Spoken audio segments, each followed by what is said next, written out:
বিসমিল্লাহির রহমানির রহিম।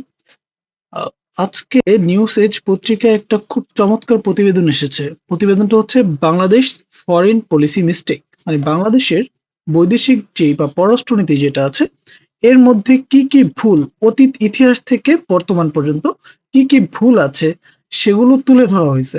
খুব চমৎকারভাবে তুলে ধরা হয়েছে। এত সুন্দর করে বিশ্লেষণ করা হয়েছে উদাহরণ সহ কি, কি জায়গায় ভুল করেছে বাংলাদেশের জন্মলগ্ন থেকে। তো এই ব্যাপারটা এবং ফরেন পলিসিটা একটা দেশের জন্য কতটা গুরুত্বপূর্ণ সেটাও তুলে ধরা হয়েছে। তো আমি এই প্রতিবেদনটা সামারি করব আজকে, এবং এই প্রতিবেদন থেকে বেশ কিছু বাছাইকৃত শব্দার্থগুলো শিখবো। প্রতিদিনের মতো ৪-৫টা শব্দ শিখবো, আবার প্রতিবেদনে আসবো, প্র্যাকটিস করব, আবার শব্দগুলো শিখবো, আর সাথে সাথে পুরো প্রতিবেদনটা বোঝার চেষ্টা করব। আর যেহেতু প্রতিবেদনে এখানে লেখাগুলো একটু অস্পষ্ট বোঝা যাচ্ছে, তাই আমি প্রতিবেদনটাকে আবার একটা ওয়ার্ড ফাইলে কনভার্ট করেছি যাতে স্পষ্ট বোঝা যায়। ঠিক আছে?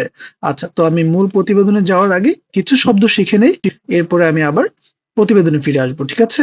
আচ্ছা, তো প্রথম শব্দ হচ্ছে পজেশন। পজেশন শব্দের অর্থ কি? পজেশন মানে কোনো মালিকানা বা অধিকার বোঝায়। মালিকানা বা অধিকার বোঝায় এই পজেশন শব্দের অন্যান্য সিনোনিম কি হতে পারে? ওনারশিপ হতে পারে, কন্ট্রোল হতে পারে, কাস্টাডি হতে পারে, ঠিক আছে, হোল্ডিং হতে পারে, টেনিউর হতে পারে। তো পজিশনটা আপনারা মনে রাখবেন, এটা প্রায় পরীক্ষায় আসে, কিন্তু দেখা যায় অনেক লাইনে ইউজ করে। অটোনমি, অটোনমি, অটোনোমাস অটোনোমাস মানে স্বায়ত্তশাসিত প্রতিষ্ঠানের ক্ষেত্রে আমরা বলি অটোনোমাস। তেমনিভাবে অটোনমি মানে স্বায়ত্তশাসন বা স্বাধীনতা যেটা, ঠিক আছে, স্বশাসন যেটা, ইন্ডিপেন্ডেন্স, সেলফ রুল যেটা, সভারেনিটি, সেলফ গভর্নেন্স, ফ্রিডম, এগুলো হচ্ছে অটোনমির সিনোনিমস।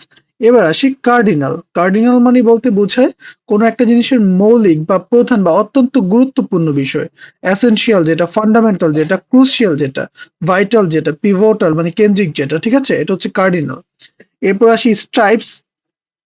স্ট্রাইপস বলতে বোঝায় কোনো একটা প্রচেষ্টা চালানো, কঠোর পরিশ্রম করা। Attempt, struggle, endeavour, hard work, aim, stripes এর সিনোনিমস। আরেকটা হচ্ছে প্যাসিভিটি। প্যাসিভিটি বলতে কি? প্যাসিভ থেকে আসছে। প্যাসিভ মানে তো আমরা বুঝি যে বিপরীত কিছু, তাই না? এরকম, কিন্তু প্যাসিভিটি মানে হচ্ছে নিষ্ক্রিয়তা, অনাগ্রহ। এই যে এখানে একটা শব্দ লিখেছে নির্লিপ্ততা, এই শব্দটা আমি একটা প্রবন্ধ পড়ার সময় পেয়েছিলাম, তখন বুঝিনি শব্দটার অর্থ কি। দেখেন, নিষ্ক্রিয়তা এর একটা সিনোনিমস, এটাও জানা হয়ে গেল। ঠিক আছে, এটা আপনারা ব্যবহার করতে পারেন। নির্লিপ্ততা, তার নির্লিপ্ততা দেখে আমি মুগ্ধ হলাম, তার নিষ্ক্রিয়তা দেখে আমি মুগ্ধ না, মানে আমি চমকে গেলাম। ঠিক আছে, ইনঅ্যাক্টিভিটি, ইনডিফারেন্স, অ্যাপিথি, ঠিক আছে, ইনার্শিয়া বা সাবমিসিভনেস। তো এগুলো হচ্ছে প্যাসিভিটির সিনোনিমস। চলেন আমরা মূল প্রতিবেদনে যাই, এই কয়েকটা শব্দ একটু দেখে আসি, মূল প্রতিবেদনটা একটু বুঝে আসি। আচ্ছা, জন এফ কেনেডির নাম তো আমরা সবাই শুনছি, তাই না? তিনি আমাদের ইউএস এর 35th প্রেসিডেন্ট আর কি। তো John F Kennedy, the 35th president of the United States, use to say, তিনি প্রায় বলতেন, কি বলতেন, যে domestic policy can only defeat us, foreign policy can kill us. চিন্তা করেন কত একটা গুরুত্বপূর্ণ কথা, যে আমরা যে দেশীয় যে নীতিগুলো দেই, সেই দেশীয় নীতিগুলো আমাদেরকে কি করতে পারে? আমাদেরকে পরাজিত করতে পারে। বাট যদি ফরেন পলিসি ভুলভাল নেই, সেটা আমাদের মৃত্যুর কারণ হয়ে দাঁড়াতে পারে। The statement signifies the importance of foreign policy of a nation. এই স্টেটমেন্ট দিয়ে কিন্তু আমরা বুঝতে পারতেছি যে একটা জাতির জন্য তার ফরেন পলিসি বা বৈদেশিক নীতিটা কতটা গুরুত্বপূর্ণ। Indeed, the position of foreign policy autonomy is a cardinal attribute of sovereignty. প্রকৃতপক্ষে আমরা বলি না যে সার্বভৌমত্ব বা একটা রাষ্ট্রের ৪টা অংশ থাকে, তার সার্বভৌমত্ব, তার জনসংখ্যা, তার মানে টেরিটরি, এরকম রাষ্ট্র, সরকার, এগুলো বলি না?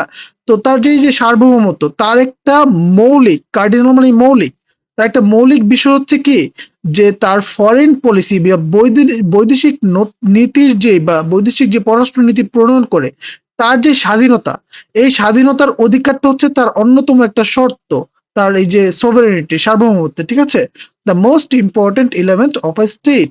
সোভারেনিটি তো আমাদের স্টেটের একটা মোস্ট ইম্পর্টেন্ট এলিমেন্ট, তাই না? আচ্ছা, however, while every state strives to attain its national interest through its foreign policy, বলছে যে, এবং যাই হোক না কেন, প্রত্যেকটা দেশ কি চায় বা প্রত্যেকটা রাষ্ট্র কি চায়? প্রত্যেকটা রাষ্ট্র যে চেষ্টা করে, স্ট্রাইভ মানে চেষ্টা করা, কি চেষ্টা করে? চেষ্টা করে যে তার যে জাতীয় ইন্টারেস্ট থাকে, তার বৈদেশিক নীতির মাধ্যমে তার জাতীয় ইন্টারেস্টটা হাসিল করা। ঠিক আছে, A number of factors, including miscalculation, inefficiency, lack of clear objectives, and passivity, can lead states to making mistake in foreign policy. কিন্তু যদিও তারা চায় যে তাদের জাতীয় স্বার্থটা হাসিল করতে বৈদেশিক বা পররাষ্ট্রনীতির মাধ্যমে, কিন্তু দেখা যায় কিছু মিসক্যালকুলেশনের মাধ্যমে, কিছু অদক্ষতার মাধ্যমে, কি আসলে তাদের উদ্দেশ্য, এই উদ্দেশ্যটা ক্লিয়ার না থাকার কারণে বা তাদের নিষ্ক্রিয়তার কারণে, প্যাসিভিটি মানে নিষ্ক্রিয়তা, এর কারণে দেখা যায় যে তারা তাদের বৈদেশিক নীতিটাতে কিছু ভুল করে ফেলে, যেটা মানে বৈদেশিক নীতিটাকে আসলে ভুলের দিকে এগিয়ে নিয়ে যায় আর কি। ঠিক আছে, আচ্ছা, mistake in foreign policy often harm the national interest of states. এটা তো ডেফিনেট খুব, যে আপনি যদি ফরেন পলিসিতে ভুল করেন, এটা তো আপনার জাতীয় স্বার্থে মানে আঘাত করবেই, জাতীয় স্বার্থের জন্য ক্ষতিকর হবেই, resulting in political diplomatic crisis. এবং এটা পরবর্তীতে কি হয়, যে রাজনৈতিক এবং কূটনৈতিক যে সংকট, এই সংকটের মধ্যে পড়ে, ইকোনমিক ফাইন্যান্সিয়াল লসেস, আপনার অর্থনৈতিক ক্ষতির মধ্যেও পড়েন, অ্যান্ড মিলিটারি স্ট্র্যাটেজিক রিভার্সাল, এবং যে আপনার সামরিক যে কৌশল, এই কৌশলের ক্ষেত্রেও কি একটা হার্ম দেখা দেয়, একটা সমস্যা দেখা দেয়। ঠিক আছে, বিপর্যয় দেখা দেয়। রিভার্সাল বলতে এখানে বিপর্যয় বুঝাইতেছে। ইন সাম কেসেস, কিছু ক্ষেত্রে foreign policy mistake can prove deadly for states. কিছু ক্ষেত্রে দেখা যায় যে এই বৈদেশিক নীতি বা পররাষ্ট্রনীতির যে ভুলগুলো, এই ভুলগুলো কি হয়, যে মারাত্মক ক্ষতিকর ডেকে নিয়ে আসতে পারে একটা রাষ্ট্রের জন্য। যেমন ফর ইনস্টেন্স মানে উদাহরণ, for example, the decision of Napoleon to invade Spain and Russia ruined the French Empire. দেখেন, নেপোলিয়ন যখন চিন্তা করছে যে সে স্পেন এবং রাশিয়াতে ইনভেড করবে, তার মানে দখল করবে, অনধিকার প্রবেশ করবে, সেটা তার সাম্রাজ্যকে ধ্বংস করে দিয়েছিল। এরকম আরো কিছু উদাহরণ এখানে দিয়েছে। আমরা বাকি ওয়ার্ডগুলো শিখে আসি, এরপরে এই ওয়ার্ডগুলো এই লাইনগুলো আবার পড়বো। তো আমি এই পর্যন্ত যা পড়লাম তাতে বুঝলাম যে জন এফ কেনেডি, ইউএস এর প্রেসিডেন্ট, ফর্মার প্রেসিডেন্ট, তিনি কিন্তু ফরেন পলিসিকে খুব গুরুত্ব দিয়ে বলছে যে domestic policy can only defeat us, but foreign policy can kill us. ঠিক আছে, এই রিলেটেড আমরা বুঝলাম যে ফরেন পলিসি একটা দেশের আসলে সার্বভৌমত্বের অন্য একটা প্রতীক, যে স্বাধীনভাবে ফরেন পলিসি প্রণয়ন করা, এবং এতে যাতে মিসক্যালকুলেশন না হয়, তাহলে ন্যাশনাল ইন্টারেস্টে খুব বেশি আঘাত হানে, এবং এর মিস্টেক গুলার অনেক চড়া মূল্য দিতে হয়। সেই চড়া মূল্যের একটা উদাহরণ হচ্ছে নেপোলিয়ন তার সাম্রাজ্য হারিয়ে ফেলেছিল রাশিয়া এবং স্পেনে ইনভেড করে। ঠিক আছে, আচ্ছা, এবার আমরা বাদ বাকি ওয়ার্ড গুলো দেখে আসি, আমরা পরে আবার চলে আসবো এখানে। ইনভেড, ইনভেড মানে একটু আগে আমরা দেখে আসলাম, যেটা হচ্ছে আমি বুঝলাম অনধিকার প্রবেশ, মানে আপনি আক্রমণ করা। ঠিক আছে, আক্রমণ করে দখল করা, এই ব্যাপারটা। অ্যাটাক করা, ওভাররান করা, অকুপাই করা, রেইড দেয়া। ঠিক আছে, ইন্ট্রুড করা। আচ্ছা, এরপর আসি কনকারেন্টলি। কনকারেন্টলি মানে কি, একই সঙ্গে, একসাথে, সমান্তরালে, দুইটা কাজ আপনি একসাথে করতেছেন, সিমালটেনাসলি, একই সঙ্গে। ঠিক আছে, প্যারালালি বা কোইন্সিডেন্টলি, টুগেদার। তো এগুলো হচ্ছে কনকারেন্টলির সিনোনিম। এবার আসি সেকেন্ড রাইখ বলে এটাকে, জার্মান উচ্চারণ রাইখ। তো এই রাইখ মানে কি, জার্মান যেই সাম্রাজ্য বা থাকে না, এই সাম্রাজ্য শাসনকে ফার্স্ট রাইখ, সেকেন্ড রাইখ, থার্ড রাইখ এগুলা বলে আর কি। তো এটা জার্মান এম্পায়ার বুঝায়। সেকেন্ড রাইখ ছিল উইলহেমের এম্পায়ারটা। ঠিক আছে, আচ্ছা, রেক্ট, রেক্ট বলতে কি, রেক্ট বা রেকিং, রেকিং মানে ধ্বংস করা, রেক্ট মানে হচ্ছে ধ্বংসপ্রাপ্ত বা সম্পূর্ণ নষ্ট হওয়া, রুইন্ড হওয়া। ঠিক আছে, শাটার্ড হওয়া, ডেমোলিশড হওয়া, এই ওয়ার্ডগুলো আপনি ব্যবহার করতে পারেন, ডিভাস্টেটেড বা রেক্ট। ঠিক আছে, আচ্ছা, অফ দিস ম্যাগনিটিউড, এটা আমি লিখে রাখছি কেন, এটা মানে টোটালি যাতে বুঝতে পারেন যে কোনো লাইনে থাকলে অফ দিস ম্যাগনিটিউড বুঝায়, তাহলে বুঝবেন যে এর মানে কি, অফ দিস স্কেল, এই পরিসরে, এত বড় পরিসরে, এত ব্যাপক মাত্রায়। ঠিক আছে, of such size, of such extent, of this significance. তো এগুলো হচ্ছে এর অর্থ। ম্যাক্সিমস মানে কি, আমরা অনেক নীতি দেই না, যে কোনো নীতি, যে বৈদেশিক নীতি বা পররাষ্ট্রনীতি বারবার বলতেছি, আমাদের সংবিধানে কিছু নীতি আছে, এই নীতিগুলোর ক্ষেত্রে আমরা ম্যাক্সিমস ইউজ করি। ম্যাক্সিমস মানে নীতি বাক্য বোঝায়, মৌলিক সত্য বোঝায়, প্রিন্সিপাল, মূলনীতি যেগুলো। ঠিক আছে, সামটাইম প্রভাবস, সেইংস, তো এগুলা বোঝায় আর কি। আচ্ছা, এবার আসি কোহারেন্ট। কোহারেন্ট মানে কি, সুসংগত, স্পষ্ট, যুক্তিসঙ্গত। কোহারেন্ট এর সিনোনিমস কি হতে পারে, লজিক্যাল, কনসিস্টেন্ট। ঠিক আছে, তো ক্লিয়ার, রেশনাল, রেশনাল মানে যুক্তিসঙ্গত। আচ্ছা, আর্টিকুলেট, আর্টিকুলেট মানেও স্পষ্ট বুঝায়, যুক্তিসঙ্গত বুঝায়, সুসঙ্গত বুঝায়। চলেন আমরা এবার মূল প্রতিবেদনে ফিরে যাই, বাকিগুলো আমরা এসে আবার দেখবো। আচ্ছা, তো দেখেন, তো যে উদাহরণগুলো দিচ্ছিলাম যে ফরেন পলিসি নেপোলিয়ন ভুল নিছে, তার সাম্রাজ্য ধ্বংস হয়েছে। The decision of Kaiser Wilhelm to to concurrently wages war on Russia and France ultimately destroyed the Second Reich. ওই যে উনি কি করছে, কাইজার কি করছে, একই সঙ্গে কনকারেন্টলি যুদ্ধ চালাইছে। ওয়েজেস ওয়ার মানে যুদ্ধ চালানো। ওয়েজেস বলতে যদি আমরা বেতন বুঝি, এস থাকলে বেতন বুঝি, কিন্তু ওয়েজ আর ওয়ার্স মানে যুদ্ধ চালিয়ে যাওয়া আর কি। তো চালাইছে কার বিরুদ্ধে? রাশিয়ান ফ্রেঞ্চের বিরুদ্ধে একসাথে, ঠিক আছে। তো সেটা আলটিমেটলি কি হয়েছে যে তার দ্বিতীয় সাম্রাজ্যটা, জার্মান সাম্রাজ্যটা ধ্বংস হয়েছে। The decision of National Socialist to invade the USSR wrecked the Third Reich. এই যে তার যে ডিসিশনটা নিছিল যে তিনি ইউএসএসআর এ ইনভেড করবে, সেটা তার তৃতীয় যে সাম্রাজ্যটা আছে জার্মান, সেটাকে ধ্বংসপ্রাপ্ত করে দিছিল।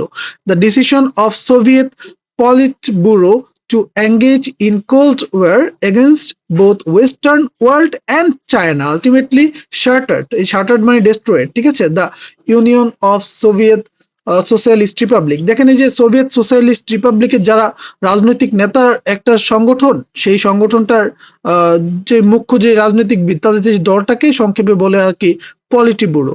তো এই পলিটি ব্যুরোটা কি করছে, এরা একসাথে ওয়েস্টার্ন ওয়ার্ল্ডের সাথে এবং চায়নার বিরুদ্ধে স্নায়ুযুদ্ধের সময় তারা যুদ্ধ চালিয়ে যেতেছিল।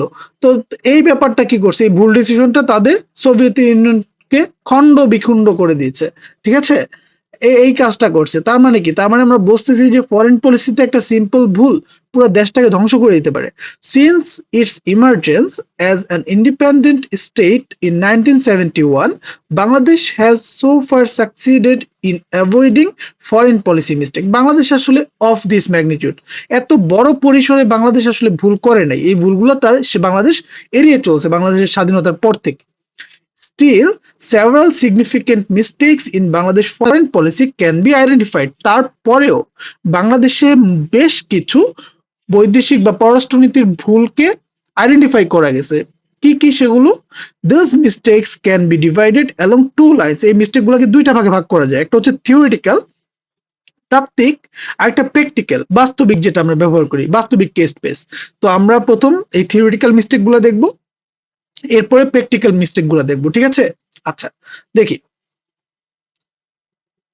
ফার্স্ট মিস্টেকটা কি। দেখি first, since the independence of Bangladesh, theoretical মিস্টেকে আমাদের নিয়ম নীতির কি কি ভুল আছে সেটা দেখবো আমরা, ঠিক আছে। First, since the independence of Bangladesh, বাংলাদেশের স্বাধীনতার সময় থেকে আর কি, the theoretical foundation of its foreign policy is primarily based on article 25। আমরা জানি আমাদের সংবিধানের 25 নম্বর অনুচ্ছেদ হচ্ছে কি, বৈদেশিক পররাষ্ট্রনীতি নিয়ে আর কি। তো এই পররাষ্ট্রনীতি 25 নম্বর অনুচ্ছেদকে কিন্তু বেস করে হয়েছে, of the constitution, and two maxims, এবং দুইটা নীতি আছে। সেই দুইটা নীতি কি কি? ম্যাক্সিম মানে নীতি, friendship to all, malice towards none, সকলের সাথে বন্ধুত্ব, কারোর সাথে শত্রুতা নয়, এন্ড নন অ্যালাইনমেন্ট মানে জোট নিরপেক্ষ। তার মানে দুইটা নীতি পাইলাম, একটা হচ্ছে সকলের সাথে বন্ধুত্ব, কারোর সাথে শত্রুতা নয়, একটা হচ্ছে জোট নিরপেক্ষ। দেখেন এই দুইটা নীতির উপরে আমরা কিন্তু আমাদের ফরেন পলিসি নির্ধারণ করছি। তো যেহেতু এটা থিওরিটিক্যাল মিস্টেক, সুতরাং এই থিওরিতে কি মিস্টেক আছে সেটা এখন অ্যানালাইসিস হবে। In reality Bangladesh lacks any long term foreign policy, instead its foreign policy is conducted on day to day basis. কিন্তু বাস্তবে দেখা যায় বাংলাদেশের আসলে কোনো দীর্ঘমেয়াদী ফরেন পলিসি বা পররাষ্ট্র নীতি আসলে প্রণয়ন করতে পারে নাই। এর পরিবর্তে কি দেখা গেছে যে বাংলাদেশ আসলে ডে টু ডে বেসিসে, মানে এই রাজনৈতিক দল আসলো সে তার মতো ফরেন পলিসি দিল, সামনের রাজনৈতিক দল আসলো সে তার মতো ফরেন পলিসি দিল, মানে দিনকে দিন এটা বদলাইছে। একটা স্টেবল ফরেন পলিসি, দীর্ঘমেয়াদী ফরেন পলিসি বাংলাদেশ মেনটেন করতে পারে নাই। Das Bangladesh has so far failed to develop a long term, well articulated and coherent foreign policy. এবং এই কারণে আসলে বাংলাদেশ কি হয়েছে যে বাংলাদেশ দীর্ঘমেয়াদী আপনার, তারপর খুব সুসংগঠিত এবং সুস্পষ্ট এই ধরনের কোনো নীতি আসলে বাংলাদেশ বৈদেশিক নীতি গ্রহণ করতে পারে নাই। তো এটা কিন্তু বাংলাদেশের থিওরিটিক্যাল একটা ভুল, যে আসলে দীর্ঘমেয়াদী কোনো ডিসিশন বাংলাদেশের ফরেন পলিসিতে আসে নাই। সেকেন্ড পার্টটা কি, দেখেন এখানে 4টা থেকে 5টা পার্ট বলছে, খুবই গুরুত্বপূর্ণ বাকি 3টা পার্ট আপনারা দেখতে পারেন। যে the second part apart from the concise Indo-Pacific Outlook. আচ্ছা আমরা বাকি ওয়ার্ডগুলো শিখে আসি, এরপরে আমরা আবার এখানে প্র্যাকটিস করি, ঠিক আছে। আচ্ছা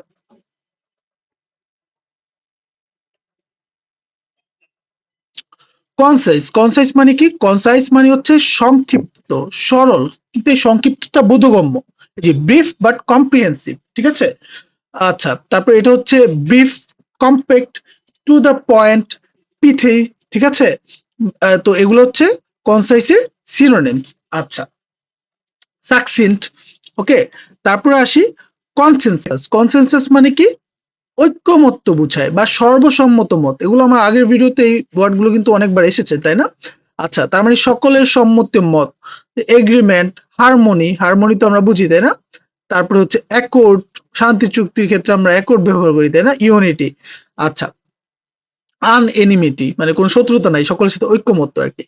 সাবস্টেন্সিয়াল মানে কি? সাবস্টেন্সিয়াল মানে গুরুত্বপূর্ণ, যথেষ্ট পরিমাণে, কোন কোন ক্ষেত্রে গুরুত্বপূর্ণ বোঝায়, কোথায় যথেষ্ট বা প্রচুর পরিমাণে বোঝায়। Large amount, value, significance, significant খুব গুরুত্বপূর্ণ, কনসিডারেবল, অ্যাম্পল মানে প্রচুর পরিমাণে, ম্যাসিভ মানে বিশাল, মেজর, এগুলা, ঠিক আছে?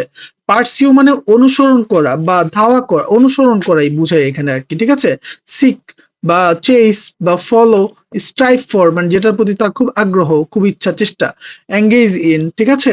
আচ্ছা, তারপর হচ্ছে রিটেলিয়েটেড। রিটেলিয়েটেড মানে কি? প্রতিশোধ নেয়া, পাল্টা আক্রমণ করা। অ্যাভেঞ্জ, রিভেঞ্জ বা avenge, strike back, counter attack, repay, retribute. তো এগুলো হচ্ছে রিটেলিয়েটেড এর সিনোনিমস। রিটেলিয়েটেড। ফেমিন মানে কি? আমরা জানি ফেমিন মানে দুর্ভিক্ষ বা খাদ্য অভাব। এটার সিনোনিমস হতে পারবে starvation, hunger crisis. Hunger crisis সুন্দর একটা ওয়ার্ড, তাই না? স্কারসিটি মানে খুবই দরিদ্রতা, অভাব আর কি। ড্রট। আচ্ছা, তো অ্যাবান্ডন মানে হচ্ছে পরিত্যাগ করা, ছেড়ে দেয়া। অ্যাবান্ডনের সিনোনিমস হতে পারে ফরসেক, ডিজার্ট, তারপর রেলিনকুইশ, রেলিনকুইশ ওয়ার্ডটা ইম্পর্টেন্ট। তারপর ডিসকার্ড, তারপর হতে পারে আপনাদের সারেন্ডার, রেনাউন্স। এই ওয়ার্ডগুলো আপনারা জেনে রাখবেন, রিনাউন্স ওয়ার্ডটা। তারপরে ডিসকার্ড তো আমরা প্রায় দেখি ফেসবুকে। আচ্ছা, তারপর রেলিনকুইশ আর ফরসেক, ডিজার্ট। আচ্ছা, আর স্ট্যান্ডার্ড মানে কি? স্ট্যান্ডার্ড মানে হচ্ছে আটকে পড়া, যারা হচ্ছে আটকে আছে না তাদেরকে স্ট্যান্ডার্ড বলে। স্ট্রাক বা অ্যাবান্ডন্ড, আইসোলেটেড, হেল্পলেস, ট্র্যাপড, ঠিক আছে? আমরা এবার বাকি প্রতিবেদনে যাই, বাকি ওয়ার্ডগুলো আমরা আবার পরে এসে শিখবো, ঠিক আছে? আচ্ছা, এবার দেখি যে যে ভুলগুলো বাংলাদেশের আসলে আরো বাকি ভুলগুলো কি কি হয়েছে।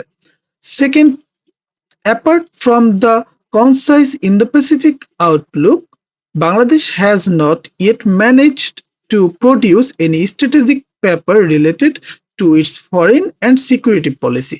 Bangladesh's Indo-Pacific outlook is not as comprehensive and focused at US as the US Indo-Pacific strategy. দেখেন, এটা চমৎকার কথা বলছে যে ইউএসও কিন্তু ইন্দো প্যাসিফিক কৌশলপত্র প্রণয়ন করছে, বাংলাদেশও ইন্দো প্যাসিফিক কৌশলপত্র প্রণয়ন করছে।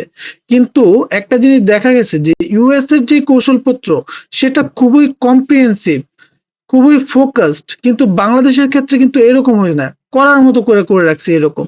এটা দিয়ে না কোনো সে আসলে চমৎকার কোনো ফরেন এন্ড সিকিউরিটি পলিসি করতে পারছে, না এটা কোনো আসলে স্বার্থ হাসিলের কাজ হয়েছে। তো এটা কিন্তু সেখানে এই দিকটাকে আর কি সমালোচনা করতেছে যে আমাদের হওয়া উচিত কি এই ব্যাপারটা আসলে এমন কৌশলী হওয়া যেটা আমাদের একটা স্বার্থ আদায় হয়, তাই না? It doesn't have a foreign policy concept, national security strategy, military doctrine or naval doctrine। মানে এখানে না আছে কোনো পররাষ্ট্র নীতির কনসেপ্ট, না আছে কোনো জাতীয় সিকিউরিটির বিষয়গুলো, না সামরিক, না নৌ যে নৌসামরিক বাহিনী আছে সেই ব্যাপার কোনো মতবাদ বা কোনো ব্যাপারগুলো আর কি ক্লিয়ার করে নাই, ঠিক আছে? আচ্ছা, এবার আসি তৃতীয় যেটা, যে third, the political actor of Bangladesh. এটা সবচেয়ে গুরুত্বপূর্ণ যে আমাদের দেশের পলিটিক্যাল অ্যাক্টর আসলে কি না, কনসেনসাস না, তারা ঐক্যমত্যের মধ্যে আসতে পারে নাই। The political actors in Bangladesh have so far failed to reach a national consensus over foreign policy. তারা আসলে বৈদেশিক নীতি নিয়ে কোনো একটা জাতীয় ঐক্যমত্যের মধ্যে আসতে পারেনি। অনেক দেশে আছে ভাই, এবার যে রাষ্ট্র যেই সরকারি ক্ষমতা আসুক না কেন, বৈদেশিক নীতির ব্যাপারে তারা এক থাকে যে না, এই নীতিটা তারা চেঞ্জ করবে না, তারা ঐক্যমত্যের মাধ্যমে গঠন করেছে সেই নীতি, এবং সেটা তাদের দেশের ম্যাক্সিমাম স্বার্থ আদায় করে। কিন্তু বাংলাদেশের ক্ষেত্রে সেটা হয় নাই। যে সরকারি আসে নতুন একটা নীতি প্রণয়ন করে এবং সেই নীতিটা বাংলাদেশের স্বার্থে যায় না। কার স্বার্থে যায় একটু পরে এখানে আছে, দেখেন যে because their views of what constitutes Bangladesh true interest differ widely. তাদের ভিউটা আসলে বাংলাদেশের যেটা আসলে মেইন ইন্টারেস্ট সেটার থেকে আসলে অনেক দূরে আসে বিষয়টা। Consequently the change of government in Bangladesh often results in substantial change in foreign policy. এই যে যেটা দেখা যায় যে বাংলাদেশের যদি একটা গভর্নমেন্টের চেঞ্জ যদি হয়, একটা সরকারের যদি পরিবর্তন হয়, তখন দেখা যায় যে বৈদেশিক নীতিতে একটা ব্যাপক পরিবর্তন হয়, সাবস্টেন্সিয়াল চেঞ্জ হয়, গুরুত্বপূর্ণ বিষয়গুলো চেঞ্জ হয়, একটা বিশাল পরিবর্তন হয়, রেজাল্টিং ইন অ্যান ইনকোহারেন্ট, মানে এই এই এই কাজটা আসলে কি করে যে অসঙ্গত, মানে আমরা তো কোহারেন্ট বলতে বুঝি সুসংগঠিত, কিন্তু এটা সুসংগঠিত না, এটা কুসংগঠিত হয়, ঠিক আছে। And short sighted foreign policy, কোনো দীর্ঘমেয়াদী ফরেন পলিসি হয় না, খুব সংক্ষিপ্ত মেয়াদী ফরেন পলিসি গুলো হয়ে থাকে আর কি, ঠিক আছে। আচ্ছা, finally there is a strong tendency to prioritise regime interest over national interest এবং বাংলাদেশি পলিসি মেকার। এই বাংলাদেশি নীতি নির্ধারকদের ক্ষেত্রে এটা দেখা যায় যে যার শাসন তার স্বার্থটা আসলে হাসিল করতে চায়, ন্যাশনাল যে ইন্টারেস্ট থাকে, জাতীয় যে স্বার্থ, সেই স্বার্থের ব্যাপারে কেউ দেখে না, প্রত্যেকে তার জাতীয় নিজস্ব দলের স্বার্থ নিয়ে আসে, ঠিক আছে, ফরেন পলিসির ক্ষেত্রে। এটা তো খুব খারাপ দিক। Accordingly government in Bangladesh sometimes pursue foreign policies to further their narrow party political objective at expense of wider national interest.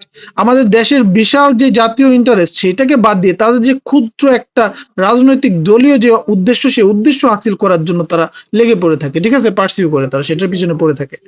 আচ্ছা, hence the absence of a well-defined foreign policy, the failure to develop national strategy papers related to foreign policy, the lack of national consensus and the prioritization of regime interest over national interest have been major mistake of Bangladesh foreign policy. তাহলে আমি যদি এখন খুব সংক্ষেপে বলি যে বাংলাদেশের তত্ত্বগতভাবে ভুলগুলো কি কি, একটা হচ্ছে বাংলাদেশের ওয়েল ডিফাইন্ড ফরেন পলিসি নাই, এটার অভাব রয়েছে।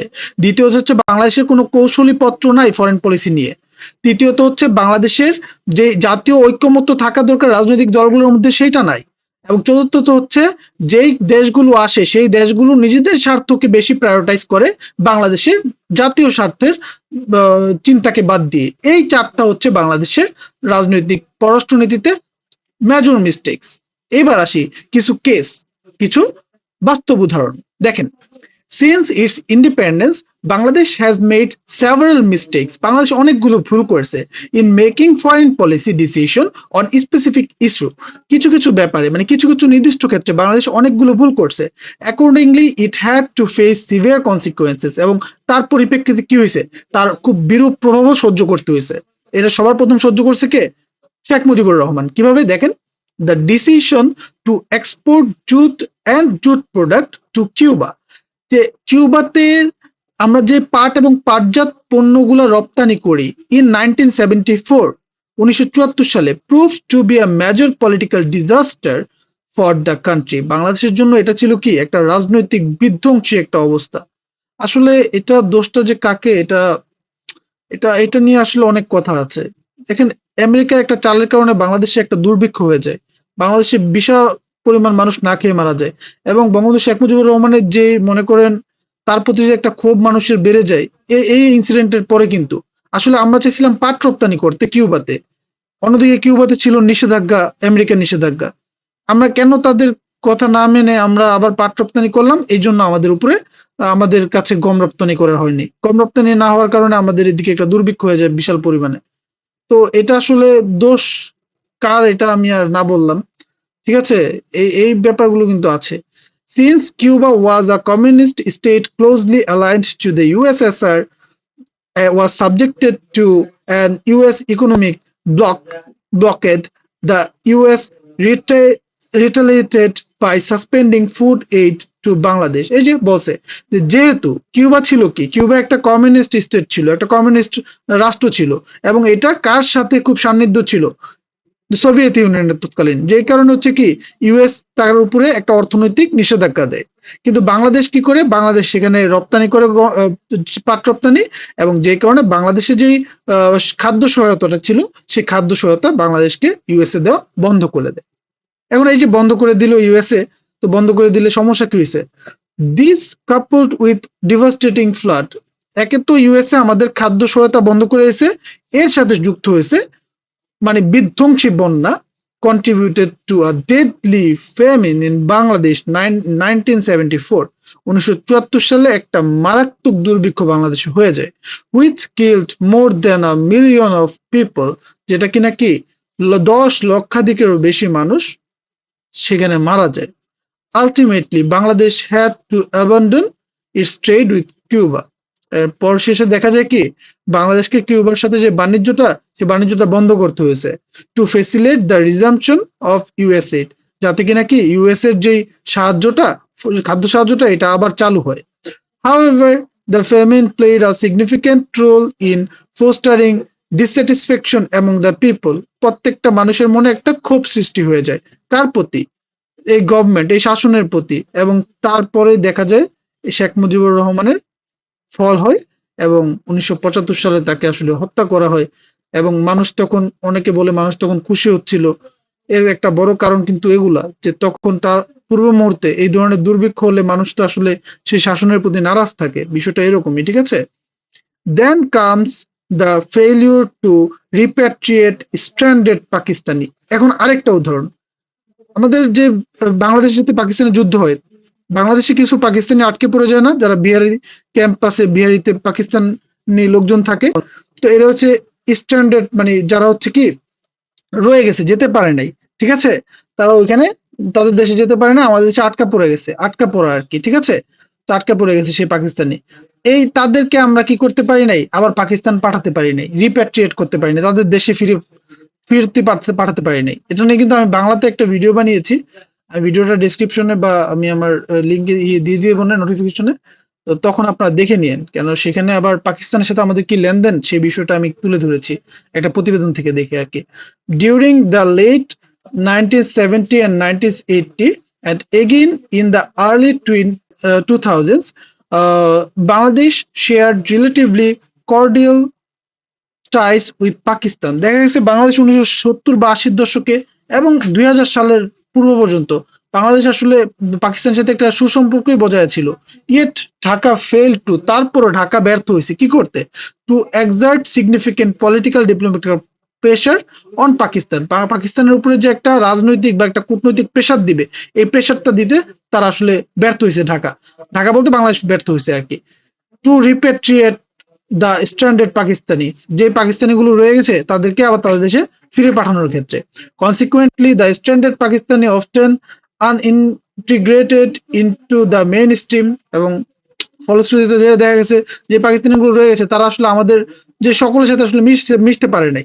তো মিশতে না পারার কারণে তারা দেখা যায় তাদের বিভিন্ন ক্রাইম অ্যাক্টিভিটিস এ জড়িত হয়ে গেছে, তারা তো বিভিন্নভাবে বঞ্চনারও শিকার হচ্ছে। তো শিকার হওয়ার কারণে আলটিমেটলি সেখান থেকে তো ক্রাইমের উৎপত্তি হয়, তাই না? তো এটাও কিন্তু আমাদের একটা ফরেন পলিসি মিস্টেক কিন্তু।